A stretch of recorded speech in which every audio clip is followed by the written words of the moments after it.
શ્રી ગણેશાય નમઃ. મિત્રો, આપ જોઈ રહ્યા છો આપણી યુટ્યુબ ચેનલ આશીર્વાદમાં. આપ સૌનું સ્વાગત છે. રાજા વીર વિક્રમ વેતાળની કથાઓ રોમાંચક છે, તેમાં ભરપૂર રંજન અને બુદ્ધિ ચાતુર્ય છે. તો આજે આપણે આ વિડીયોમાં સાંભળીશું રાજા વીર વિક્રમ અને વેતાળની કથા. વાર્તા 11, પાતાળપુરની રાજકન્યા. જો આપને મારો વિડીયો પસંદ આવે તો લાઈક કરજો, શેર કરજો અને પહેલી વાર જો આ વિડીયો આ ચેનલમાં જોઈ રહ્યા હોય તો સબસ્ક્રાઈબ કરજો, જેથી મારા નવા વિડીયોની માહિતી તુરંત આપ સુધી પહોંચે. વાર્તા 11, પાતાળપુરની રાજકન્યા. રાજા સિદ્ધવડ પર ચડ્યો અને મરદાને બગલમાં દાબી નીચે આવ્યો. મરદો ડાયું થઈ ફરી તેના ખંભા પર ચડી ગયું અને વિક્રમે ચાલવા માંડ્યું. રસ્તે જતા વેતાળ કહે, હે રાજા, રસ્તો ખૂટાડવા હું તને એક વાર્તા કહું છું, તે તું સાંભળ. આમ કહી તેમણે આ વાર્તા માંડી. દરિયા કિનારે આવેલા તામ્રલિપ્ત નામે નગરમાં ચંદ્રસિંહ નામે રાજા રાજ્ય કરતો હતો. એકવાર રાજા દરબાર ભરીને બેઠો હતો. તેવામાં દક્ષિણ ભારતથી એક યુવાન રાજપૂત તેના દરબારમાં આવી ઊભો. રાજાએ પૂછ્યું, જુવાન, આટલે દૂર કેમ આવવું પડ્યું? યુવાને કહ્યું, ચાકરીની શોધમાં મહારાજ. રાજાએ પૂછ્યું, શું પગાર લેશો? યુવાને કહ્યું, મહારાજ, એ વિશે હું કંઈ કહું એ ઠીક નહીં. હું રાજપૂત છું. હું માત્ર મારું કર્તવ્ય બજાવી જાણું. એ કર્તવ્યની કદર માગવાનું મારું કામ નહીં. યુવાન રાજપૂતની ગરમાઈ જોઈ રાજા ખુશ થયો. તેણે તેને પોતાની ચાકરીમાં રાખી તો લીધો, પરંતુ મનમાં ને મનમાં તેણે એની પરીક્ષા કરી જોવાનો સંકલ્પ કર્યો અને વજીરને સૂચના આપી કે એને કંઈ પગાર બગાર આપશો નહીં માગવાનો. એનો ટેક ક્યાં સુધી ટકે છે એ મારે જોવું છે.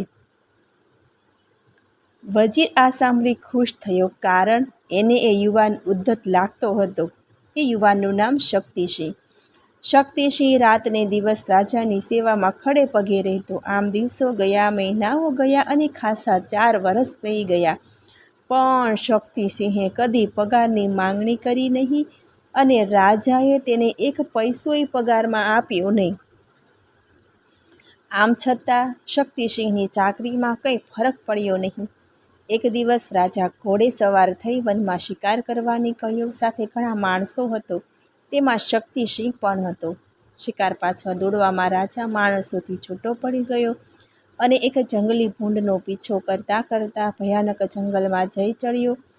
ભૂંડ છટકી ગયું અને આગળ કંઈ રસ્તો જડ્યો નહીં. હવે રાજાને ભાન થયું કે હું ભૂલો પડ્યો છું. રાજાએ પોતાના માણસોને શોધવા આસપાસ નજર કરી, પણ કાંઈ દેખાયું નહીં. માત્ર એક માણસ જીવ પર આવી એની પાછળ દોડી આવતો જણાયો. એ નજીક આવ્યો. રાજાએ તેને ઓળખ્યો. એ શક્તિસિંહ હતો. રાજા ઘોડે સવારે અને શક્તિસિંહ પેદલ, છતાં તેણે રાજાને નજર બહાર જવા દીધો નહીં. શક્તિજીને જોઈ અત્યારે રાજાને ખૂબ આશ્વાસન મળ્યું. તેણે કહ્યું, શક્તિ, હું ખૂબ થાકી ગયો છું, તરસ પણ લાગી છે. શક્તિસિંહે ઝાડ પર ચડી ચારે તરફ નજર કરી જોયું તો થોડે દૂર એક પાણીનું ઝરણું વહેતું દેખાયું. ઝાડ પરથી નીચે ઉતરી એ રાજાને ઝરણા તરફ દોડી ગયો. પાણી પી નાહી રાજાએ થાક ઉતાર્યો. હવે એને ભૂખ લાગી હતી. એણે કહ્યું, શક્તિ, અહીં કંઈ ખાવાનું મળશે? શક્તિસિંહે કહ્યું, મહારાજ, આપ જે જમવાને ટેવાયેલ છે એવું તો અહીં ખાવાનું નહીં મળે, પણ જંગલમાં અનેક જાતના ફળ થતા હોય છે. હું એવા ફળ શોધીને લઈ આવી શકું, પણ એમાં કયું ખાદ્ય છે એ કયું અખાદ્ય છે એ કેમ ખબર પડે? એટલે આપના માટે એવું સાહસ થાય નહીં, પણ આપની આજ્ઞા હોય તો હું જે રોજ ખાઉં છું એ આપને આપું.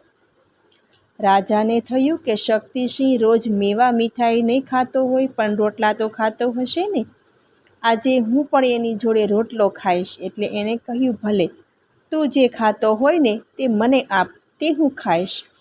શક્તિસિંહે ગજવામાં હાથ નાખી 4 પાકા આમળા કાઢી રાજાની સામે ધર્યા. રાજાએ કહ્યું, આ કંઈ રોટલો નથી, આ કાંઈ અન્ન નથી, આ તો આમળા છે. શક્તિસિંહે કહ્યું, મહારાજ, મારા માટે દુનિયામાં વગર પૈસે મળતો તો આ એક જ ખોરાક છે. હવે રાજાને યાદ આવ્યું કે પોતે વજીરને હુકમ કર્યો હતો કે શક્તિસિંહને કંઈ પગાર આપવો નહીં. પોતાનો આ હુકમ કેવો નિર્દય હતો. હવે એને એનું ભાન થયું. એને થયું કે 4 વર્ષ સુધી મેં આ માણસને ભૂખે માર્યો તોય એણે મારી સેવા છોડી નહીં. એ કેવી મોટી વાત છે. રાજા તરીકેની હું ફરજ ચૂક્યો, સેવક તરીકેની ફરજ એ ચૂક્યો નહીં. ધિક્કાર છે મને અને ધન્ય છે એને. રાજાએ પ્રેમથી આમળા લીધા, ખાધાને ફરી પાણી પીધું. આમળા ખાધા પછી પાણી પીધું એટલે એનો કોઠો જાણી અમૃતથી ભરાઈ ગયો. પાણીની આવી મીઠાશ આ પહેલાં તેણે કદી અનુભવી ન હતી. એણે કહ્યું, શક્તિ, આજે તે મને અમૃતનો આ સ્વાદ આપ્યો છે, હું એ નહીં ભૂલું. ઘોર જંગલમાંથી રસ્તો શોધી શક્તિસિંહ રાજાને પાછો નગરમાં લઈ આવ્યો. રાજાએ દરબાર ભરી શક્તિસિંહના વખાણ કર્યા અને એને મોટી જાગીર આપી પોતાના જમણા હાથ પર બેસાડ્યો. એ જોઈ વજીર ઈર્ષાથી બળી ગયો. એના મનમાં એવું થતું કે શક્તિસિંહ વગર પગારે ક્યાં લગી નોકરી કરવાનો છે, કંટાળીને ભાગી જશે. પણ શક્તિસિંહ તો નોકરી છોડી ભાગી જવાને બદલે ઉલટો ઊંચા આસને ચડી ગયો. આ કેમ સહન થાય? શક્તિસિંહે એને કાંટા જેવો લાગતો હતો.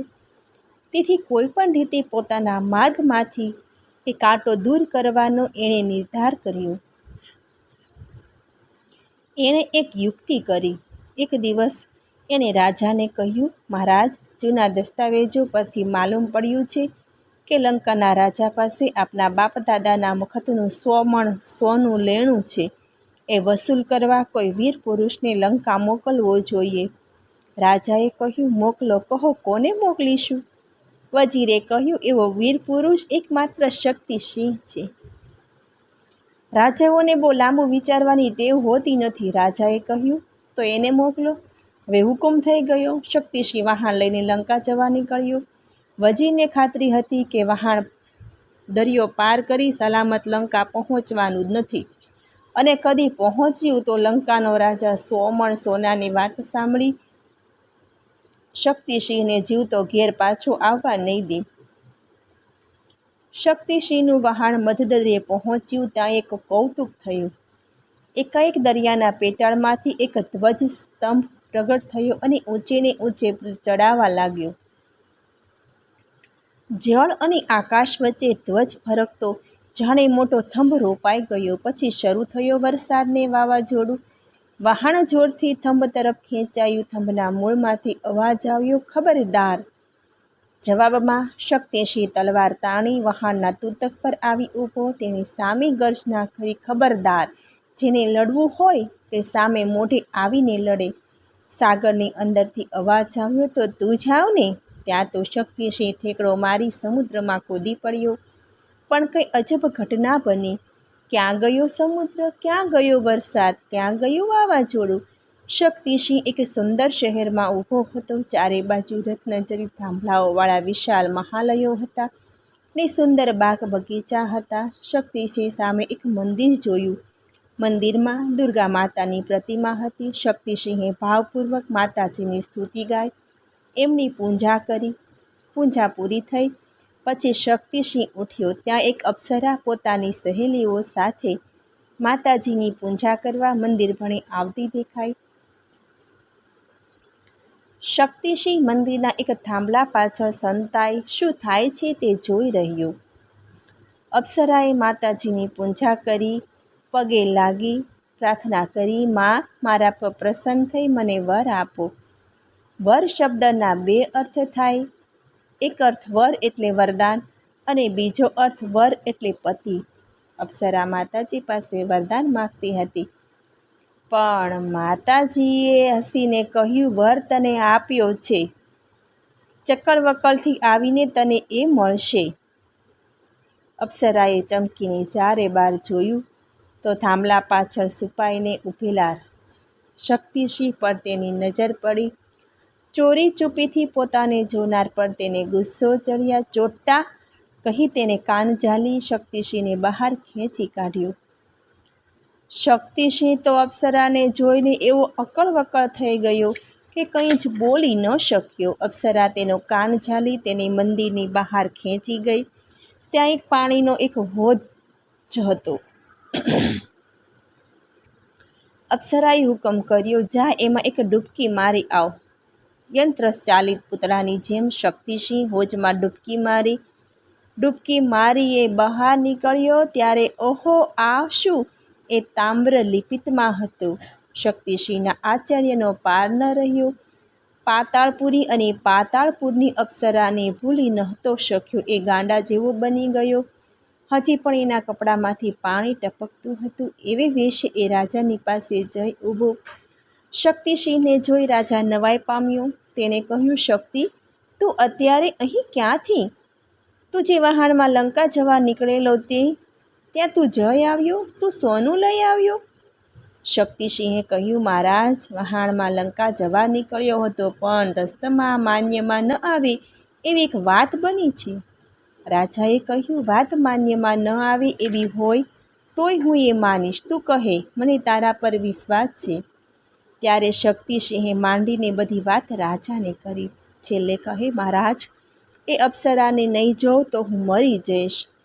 રાજાને અત્યારે પેલા આમળા યાદ આવ્યા. ભર જંગલમાં જ્યારે કોઈ મદદ કરી એવું ન હતું, ત્યારે શક્તિસિંહે તેને કેટલી બધી મદદ કરી હતી. એણે નક્કી કર્યું કે આમળાનું ઋણ ચૂકવવાનો અત્યારે વખત છે. એ આમળા દઈ શક્તિસિંહે મને જીવાડ્યો હતો, આજે હું શક્તિસિંહને જીવાડીશ. એણે કહ્યું, ચાલ, હું તારી સાથે આવું છું. બીજું વહાણ લઈ રાજા અને શક્તિસિંહ દરિયાઈ સફરે ઉપડ્યા. મધદરિયે પહોંચ્યા ત્યાં ફરી પેલું કૌતુક થયું. સમુદ્રમાંથી એક થંભ ઊંચે આકાશમાં ચડ્યો અને અવાજ આવ્યો, ખબરદાર! ત્યાં તો ખબરદારની ગર્જના કરી શક્તિસિંહ પાણીમાં કૂદી પડ્યો અને એની પાછળ રાજાએ કૂદીને પાણીમાં પડ્યો. બે આંખ ઉઘાડીને જુએ તો ન મળે સમુદ્ર કે ન મળે વહાણ. બે પાતાળ લોકની પાતાળપુરીમાં ઊભા હતા ને સામે માતાજીનું મંદિર હતું.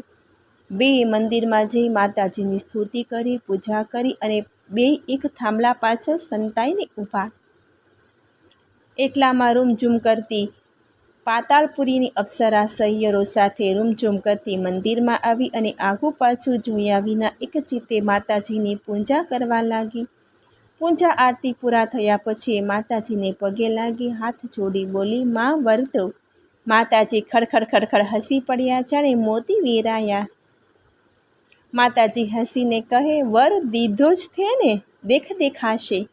અપ્સરાએ ચારે કોર નજર કરી તો તેણે બંને જણાને થાંભલા પાછળ સંતાઈને બેઠેલા જોયા. એ ગુસ્સો કરી પડકાર કહ્યો, ચોટ્ટાઓ, કોણ છો તમે અને અહીં કેમ આવ્યા છો? આમ કહી તેને શક્તિસિંહનો કાન ઝાલી અને બહાર ખેંચી કાઢ્યો અને સહિયરોએ રાજાને બહાર કાઢ્યો.